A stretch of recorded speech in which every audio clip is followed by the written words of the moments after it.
წმინდა შუშანიკი როცა ციხეში გამოამწყდიეს ქრისტეს რჯული რომ არ უარყო შვილებზე სულ ლოცულობდა მაგრამ მათ მაინც მიიღეს დაწყთაყვანისმცემლობა რაღაც გავაკელოთ და რომ ფიქრობ თავისი ლოცვებით მაინც ვერ უშველა შვილებს ჩემი ცოდვილის ლოცვას შეისმენს უფალი საცოწარკვეთაში მაგდებს ის რომ შვილებს ვერ შევეწევი ლოცვით ყველაფრის იმედს კარგავ თხოვთ მირჩიოთ რამეო მე 4 საუკუნეში მესამე საუკუნის ბოლოს მე-4 დასაწყისში იყო ასეთი დიდი მღვდელმთავარი წმინდა ამბროსი მედიოლანელი ეს იყო გაუცარი პიროვნება იყო ჯერ საერთოდ აი ჩვეულებრივი პარლამენტარი იყო ესე რომ ვთქვათ დღევანდელი გაგებით სენატორი რომში სენატი იყო ესე როგორც ჩვენთან პარლამენტი და იმის გამო რომ არიოზელები და ისინი მართლმორწმუნეები არიოზის სრულსწავლება იყო ვერ თანხმდებოდნენ იქ გარდაცვლილი ეპისკოპოსის მაგივრად ვინ აერჩიათ ხელისუფლებამ გაგზავნა ეს სენატორი რომ იქ ჩაეხშვა ეს არეულობა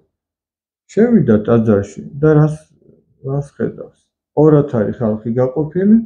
და პატარა ჩვილი ბავშვი ამბობს ამბროსია ეპისკოპოსია მოიდგინეთ ამბროსია ეპისკოპოსია ჯერ იმ პატარა ბავშვმა რა იცის ან რო შემოვიდა ამბროსი ერქვა თუ რა ერქვა ან ეპისკოპოსი რა არის რა იცის ჩათვალეს რომ ეს ღვთისგანი იყო ორივე მხარემ ჩათვალა რომ ეს ღვთისგანი იყო და ამბროსი ესე იგი 6 დღეში გაატარეს ყველა ის საფეხური და ღვთისმთავრად დაადგინეს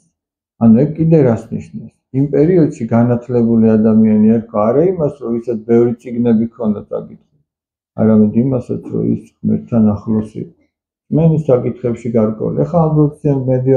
მედიოლანეზე რატო ამბობ ეს მედიოლანი დღევანდელი მილანია რაც უფრო შინაური რო გახდეს მდგომარეობა ვითარება მასთან მიდიოდა ერთ-ერთი ქვრივი ადამიანი რომელსაც ერქვა მონიკა ეს მონიკა დღეს წმინდანად არის შერაცხილი და თავისი შვილის შესახებ ევედრებოდა რომ როგორც ჩანს ეს შვილი ვერ ცხოვრობდა ისე როგორც საჭირო ევედრებოდა რომ იქნებ შენ დაარიგო ჩემს შვილს ილოცო ჩემი შვილისთვის თვითონაც ცრემლით ლოცულობდა შვილისთვის და წმინდა ამბროსიმ უთხრა შეუძლებელია ღმერთმა დედის ცრემლიანი ლოცვა უგულებელყოს ისე რომ მე ამ ქალბატონს ის გასაგონად ვამბობ რომ შეუძლებელია ღმერთმა დედის ცრემლიანი ლოცვა უგულებელყოს და ის შვილი რომელსაც ავგუსტინე ერქვა დღეს არის ეკლესიის დიდი წმინდანი ნეტარი ავგუსტინე ესე მოიხსენიებენ მას ნეტარი ავგუსტინე ისე რომ აქ იმედის დაკარგვა არ შეიძლება ყველამ თავისი შვილი მართლაც რომ ცრემლით უნდა შეავედროს უფალს ამასთან ერთად თითოეულ ადამიანსაც თავისი არჩევანი აქვს